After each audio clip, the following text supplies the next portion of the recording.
what's up? Welcome back to my channel, or welcome to my channel if this is your first time seeing me.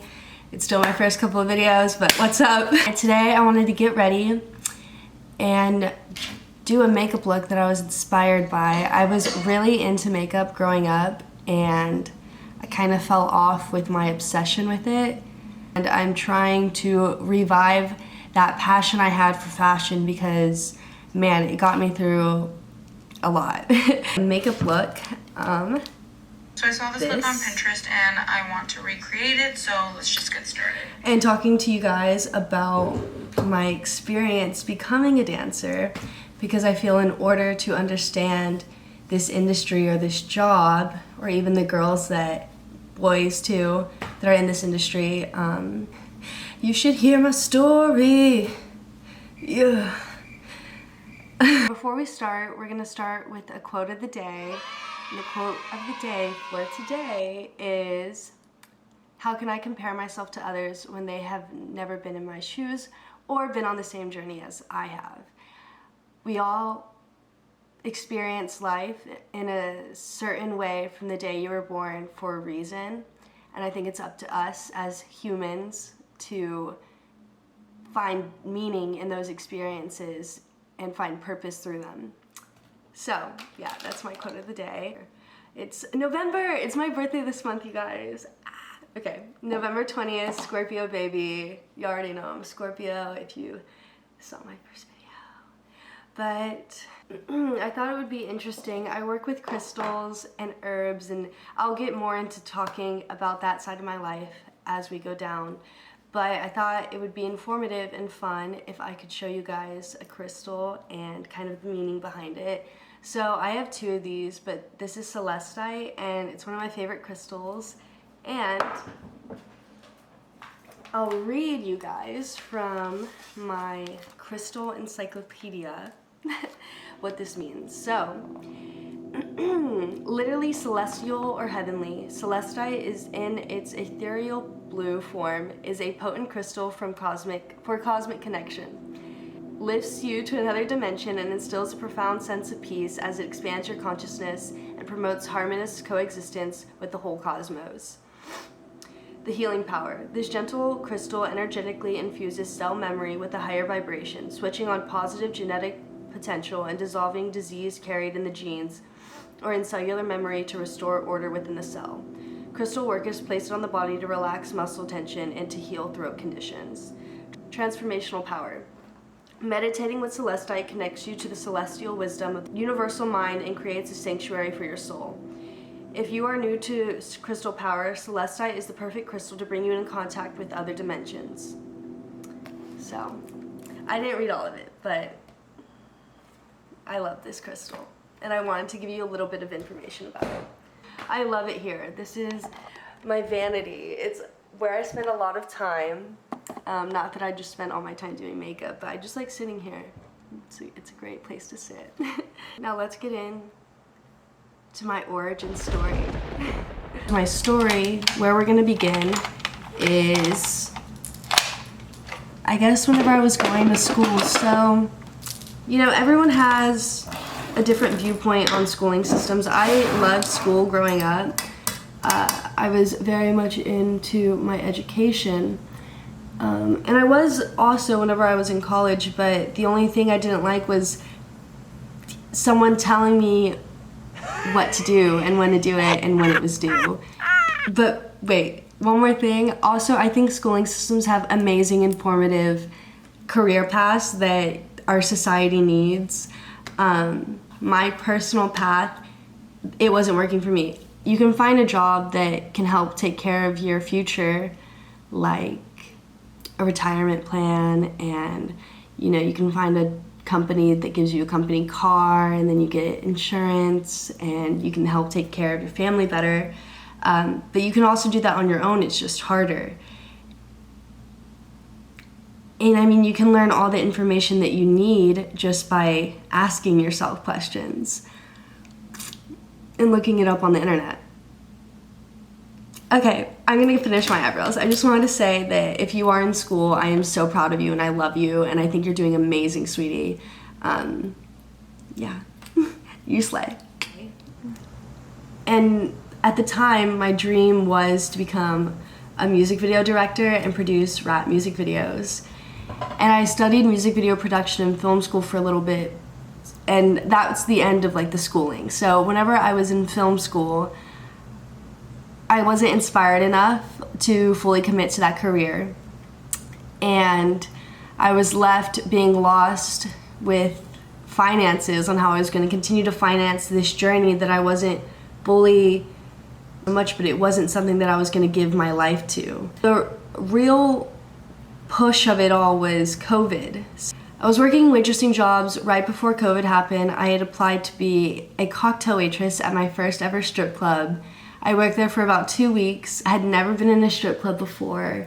It was super great. It was, I mean, I was just so shocked. I was like, wow, all these beautiful women. Like, I remember just wanting to talk to everyone and learn all of their stories. And that's, I think, the cutest thing when I think back to myself at that time is I would talk to all these dancers and get to know them. So then yes, COVID happened. I was unemployed. I spent the first couple of weeks of that time literally exploring the depths of my mind, and I was left very lost. My specific thoughts at the time were, what am I going to do? How am I going to pay for school? How am I going to keep moving? Like, yeah, well, those thoughts were circling through my brain. I started trying to find meaning in my everyday life because every day was just so repetitive and there was nothing new. So after about 2 or 3 months of being in lockdown, some places started to open back up again, and I always loved yoga and I did yoga all the time, but I wanted a new outlet in a physical art form way, and I thought, what better way to do that and put myself out of my comfort zone than to take pole dancing classes. I start pole dancing classes, and I told myself, you know, I don't have a job, I'm unemployed. If anything is my job right now, it is going to be, this is when my spiritual journey started happening as well. So it was working on my spiritual growth, going to 4 or 5, 6 pole classes a day on top of yoga classes. And I fell in love. I absolutely fell in love with pole dancing. You know, I was very suppressed sexually, and I don't regret that growing up. I think it's a very sacred part of myself that I hold very dear, but I never explored sexuality much, especially feeling sexy and feeling confident as a woman in my body. I felt pretty, I felt cute, but I didn't feel powerful and in charge. So to find this new expression that gave me this feeling of just beauty and getting in touch with myself in a way that I'd never had before. It was the most eye-opening thing. I remember I loved it. I went to all those classes because I absolutely loved it. All the pain I got, like I had so many bruises. Maybe I'll insert some pictures here, but I had bruises all up and down my arms, all down my legs.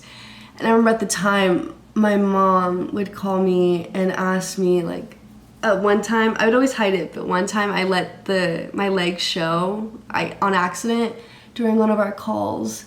And, oh, by the way, I'm using the Anastasia Perfect Brow Pencil, just, like, not the wind-up ones, but just the pencil. And it's in the shade black. And I literally told her I felt in a parking garage on the stairs.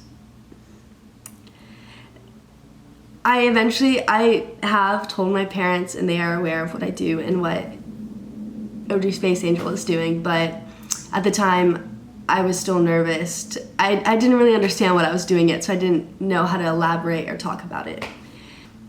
I'm gonna pause there on the story, and I'm gonna finish my eyebrows because I just need to concentrate a little bit.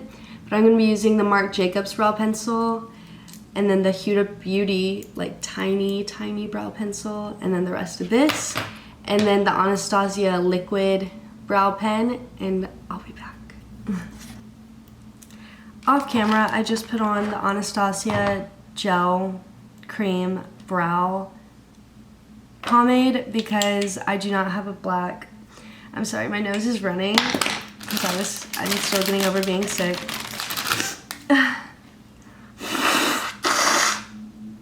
But I didn't have a black, did not have a black gel eyeliner, so I wanted to use this instead. I think I'm gonna go ahead and do a brown eyeshadow look with it. I just want to do brown. But to continue on with my story, and this is just an outline, it's pretty messy right now, but it's okay, it'll get better. Back to my story. So yes, dancing, very liberating, sexually freeing. It was amazing. And I started to ask myself, okay, well, what can you do with this? I think that was always in the back of my mind was, you know, I could use this to like start dancing, but you know, I would describe myself as a very shy, anxious, nervous person. I have very much two sides to me. I'm very confident and loud in my expression. I just tiptoe around the two. So within myself, that's a great thing. But when it comes to the public and dealing with people, it was really hard. It took me about 3 months of dancing, and you know, I was dancing for 3 months at a studio, not at a club. You know, month 1, I was like, I'm going to start dancing at the end of this month. Month 2, I'm going to start dancing at the end of this month. And there was just this fear of, I think I didn't know what I was getting myself into, but I was naive. And I thought I knew what I was doing. I thought I would just, if I did dance, I thought it would just be, you know, I walk in there, I just have money thrown on me, and that was the end of it. And, okay, to start off with, she put like a taupey brown right in her lid space right here, so I'm gonna do that as well. But, so yeah, for 3 months, it took that amount of time to build up the courage more and more. And being in that environment with those women, if you are considering dancing, I would definitely go and take some classes. It definitely helped me with my confidence walking in. And also the women in that environment were just so encouraging, and having that type of love and support while you're, you know, and I let them know what I was doing, why I was there. A lot of people that were there were just doing it for the sport. And those women were just amazing. I'll forever be grateful to them. My battery's going to die, you guys. Okay.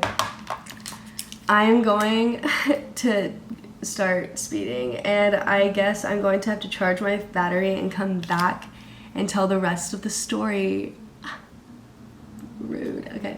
But before I just cry about it, or I already am. So finally, it was, the day came where I told myself I would go and audition at a club. I had one of my friend's girlfriend tell me to go to this one specific club. So the night that I was going to audition, I went on Monday or so, very nervous. I went to my pole studio and I practiced my routine. I honestly might insert the clip of that performance because it's so cute. It's me doing a routine, a full-on routine, and baby Malika. Okay. And then after, I took my quivering little booty over to the club that I believed that she was talking about. This club has 2 locations, and I did not do my research. I literally didn't do anything. She told me a place, and I was like, okay, cool, I'll go there. It was a very run-down club. It smelled bad. Truly, honestly. The management immediately was asking me. The management there, actually, whenever I first came, I thought they weren't gonna let me audition. I think I was you could tell in my body language and the way I was talking, I was very nervous. And he looked at me and was like, have you danced before? And I looked him straight in the eyes and I said, I can dance. And he almost didn't let me apply because he thought I looked too young. And then the door girl was like, but she's so cute. And yeah, after that, he let me audition. And I went in the back. I had never performed in front of a man. And I was extremely nervous. I was shaking in the back. I was stretching. And I went to audition. I was shaking so bad. I fell for the first time off the pole. Didn't look a single person in the eyes, just did trick after trick after trick so that I wouldn't have to look at anybody. And trick after trick after trick so I wouldn't have to look at anybody. And I got off stage and I fully believed I did not get the job. I was just really self-critical of myself. Instead of thinking of what I had to offer as an answer with my performance or my, you know, aesthetic and personality, I was thinking, no, the trick, I fell on my trick. They're not gonna hire me because I fell on my trick. He thought I did great, congratulated me, said I had the job, was like, oh my gosh, started immediately telling me how the club was struggling and they could really use a dancer like me. And I ended up calling the girl because I was so confused with the clientele that was there, the environment I was in. I was like, this is the club that she told me to work at? Like, I'm confused. So I called her, come to find out I'm at the wrong club. And I decided to stay because this man, the manager, had kind of already opened up to me. I thought it would be a little awkward to tell him, you know, I'm not gonna stay, babe. I'm gonna go. I'm at the wrong club. And I should have. That would have been the smart thing to do in that situation, most efficient thing, but I wasn't thinking that way. And so, I stayed for the rest of the night. I didn't give a single dance to anybody. I was so nervous. I was so scared. And he came and sat next to me. I don't remember his name, so I'm just gonna keep referring to him as the manager. He came and sat next to me, and he was quiet because I didn't want to say anything. And he said, you know, you're gonna have to dance on them or go and talk to them eventually. And I was like, I know. And he was like, okay, I'm like, I know. And I used that night, I just performed on stage, and I would get off, go in the back, sit there, go on stage, get off, go in the back, sit there. And I walked away with maybe like $17 that night, you guys. And we're about to get into the darker part of this story that was kind of my bottom rock. And Say rock bottom. And how I came back from that. And yeah, I'll get into that story in a little bit. I think I'm going to go ahead and try to just finish the eyeshadow for this makeup look, and then I'll come back and talk with you guys. But I have to charge my battery because I'm very scared it's about to die. So once I do that, I will be back. See you guys. I'm back. My makeup is done. I'm not the best at multitasking and trying to tell you guys about my origin story while also trying to explain my makeup. Wasn't making sense in my brain, so I just wanted to go ahead and do the makeup and show you guys. It doesn't something like that. Anyway, back to my origin story. I wanted to come in my room so that I could feel like I was in a safer place. I mean, this is my home. It's a very safe place, but it's just my bedroom is my soul. So I wanted to come in here and explain my soul because we're about to get to the harder part of the story that I went through. So I go to this club, as I had said, the first club that was not the best club. And you know, I left that night with like no money. And I didn't feel down at all. I was still like, wow, that was an experience. Can't wait to go to the actual club that I was supposed to go to. I go to the club the next day. I get hired. And the first dance I ever gave to somebody, they tried to touch me inappropriately. And obviously I was not going to let that happen. But I was very shy, and you could tell I was very timid, so I was just like, oh, what are you doing? And you could see the look of disgust on my face, and he started looking at me like, and I think he could kind of see I was a spiritual person, or that I looked at life a certain way, because What I'm saying is this man probably saw my crystal rings, or I had a crystal on my necklace or something, and tried to use spirituality to manipulate me. he tried to manipulate me, And this is if you do not have this presence to your body and in your tone that puts you in a place of power, men can sniff it out, and there are men out there that will try to take advantage of that. So he saw I was soft-spoken, he saw I was popping my fingers and nervous, and he started telling me, like, do you know what goes on in cabanas? And ladies, boys, gentlemen, cabanas, you have fun back there, you don't take things too far, it's nothing too crazy, it's just a good time. And I had never heard of cabanas at that time. I just got hired and had no idea what was going on.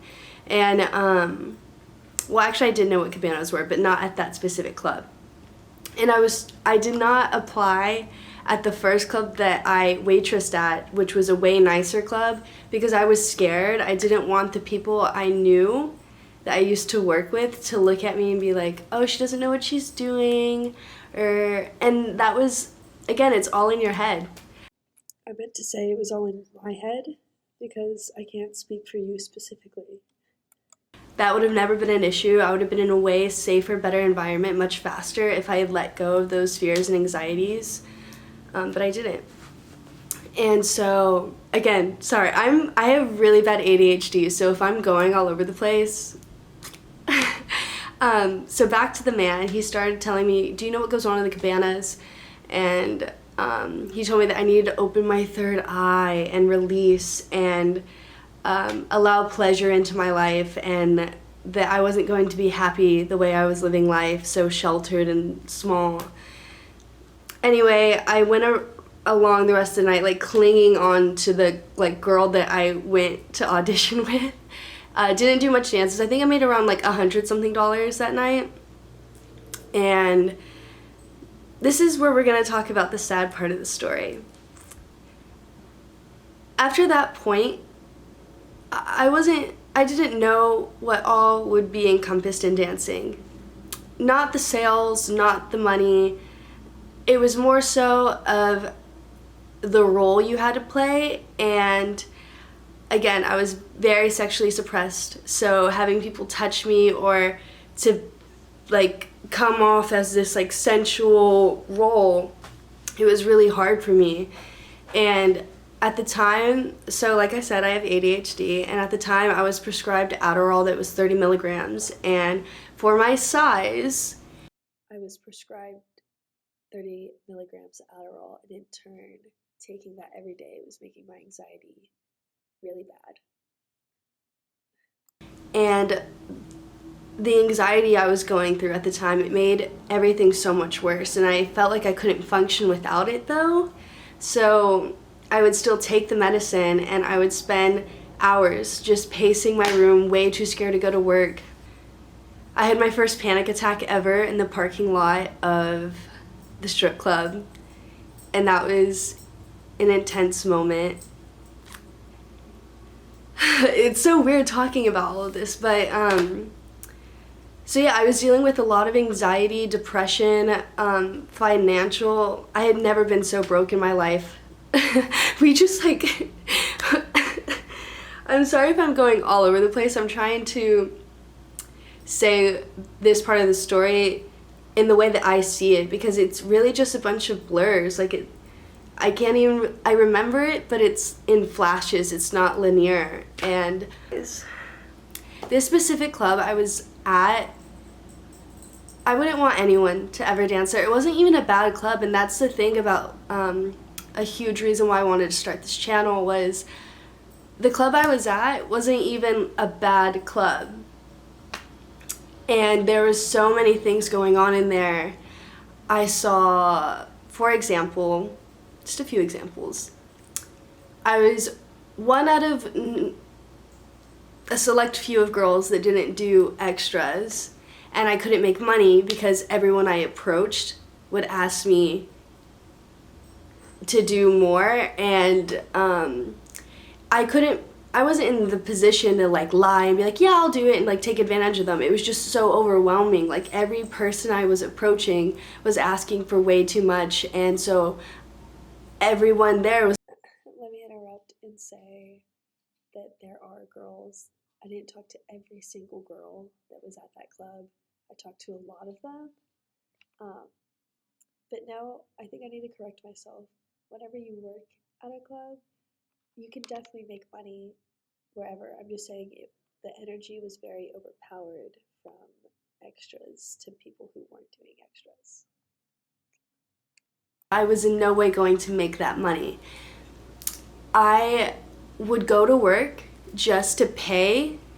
I would pay the house fees, tip out the managers, make nothing, and pay to go to work, on top of not really having gas to go, on top of the anxieties and the Adderall, and not even really being able to afford to eat. So, oh guys, I was 3 months behind rent. I was literally eating my roommate's food because I was so hungry.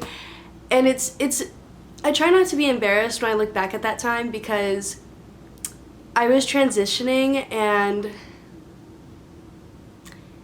I knew I wasn't supposed to give up. And that was a huge thing. I was like, why are you putting yourself through this, Malika? Like, you're broke, you're dealing with these men that, you know, are making you look at yourself in a different light. And I remember I kept just trying, like, again, that's when my spiritual journey was starting. So I was so positive. Still, I'd be like, you just have to work through this. But I wasn't able to work through it because I wasn't pushing myself out of my comfort zone. I was staying within my fearful pain body and not doing something to make myself feel better. Maybe in some way I thought that since I took this career path, I deserved the treatment or the financial problems I was having. And, you know, it was really confusing. I thought I was going to be making so much money as soon as I started, and it just wasn't like that. And one of the last straws that made me leave that club was you could do whatever at that club. So we were smoking outside, and what we were hitting tasted like chemicals, so I obviously was not going to continue to hit it. I started to think to myself, maybe this man just drugged us, and I'm going to leave before anything can happen to me that I'm not in control of. I go to my car. This man approaches my door, holds up a Rillo packet, like, want to smoke? And I'm like, no. And I lock my door, and as soon as I do that, he goes to reach for the door and open it to get in my car. And I obviously drove away, but, you know, it made me so sad when I got home that night. I was like, I can't even imagine, like, all the things girls go through. Like, I saw so many things at that club. I would go upstairs, I had someone like throw baby powder all over me, and then there was 2 girls straight up, for lack of a better word, they were eating meat. And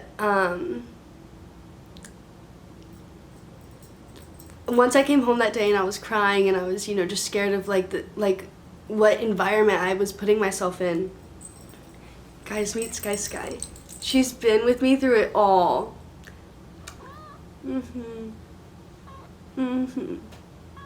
I know. It was crazy, huh?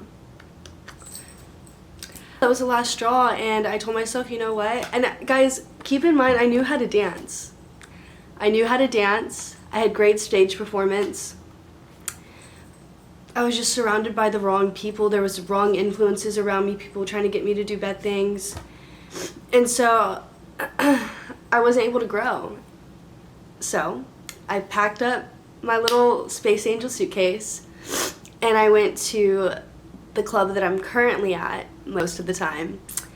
And man, it's a way safer environment. Every club is going to run different and crazy, but you just gotta find the club that fits you the best. And I wish I did my research. I wish I looked out for myself better. I wish I saw my worth and didn't look at life like, you know, everything happens for a reason, and I truly know that. But I wish I just had someone like me to tell me what was up. You know, because it's confusing when you try to talk to people that are in the same environment as you, and they live a way different lifestyle, and they don't view life the same as you, so they don't see it as scary or as strange. But yeah, once I started working at the club that I'm now at, I was making way higher numbers. I remember the first night I ever made 1,000.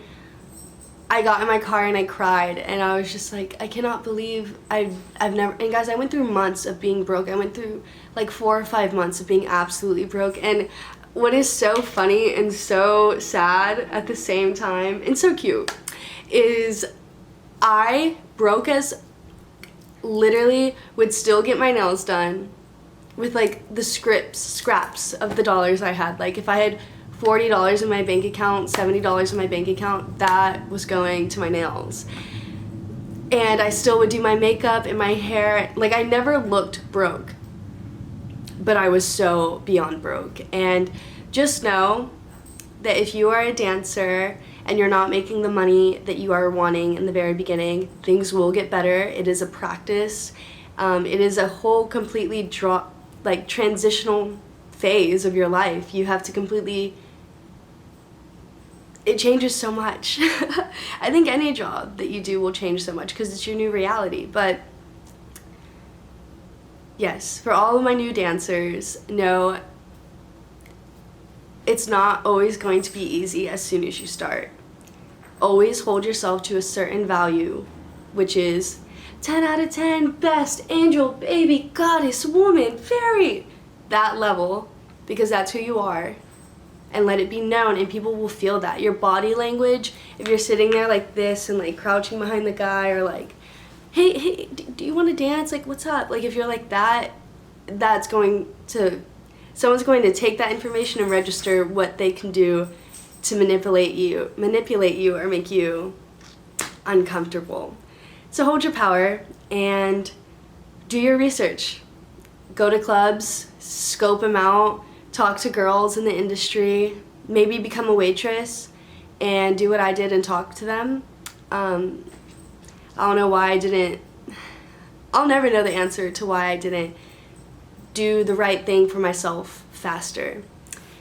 But yeah, that's my origin story, you guys, and I hope you enjoyed this video. It's really healing to do something or open up. I don't think I've told a few people about my experience, but I haven't told anyone really like the entirety of it. And I didn't just tell the entirety of it, but I told a good chunk. And so you're my besties. You really are my besties. I just said something so intense. Okay. Okay. But yeah, I'll catch you guys next week. Hopefully I'll feel better. I'm sure I will. I want to do a day in my life, get ready with me morning routine for a work day on a weekday. And if you have any other video suggestions, please leave them in the comments below. If you have any questions, I promise the more I do this, the more organized I'll be in my speech and also how I'm presenting myself. But I'm trying to let myself know that not everything is going to be perfect, and this is a visual journey that I want to show myself in the most honest way possible. So thank you for watching. So much love. Space Angel loves you, and I'll see you next week. Bye.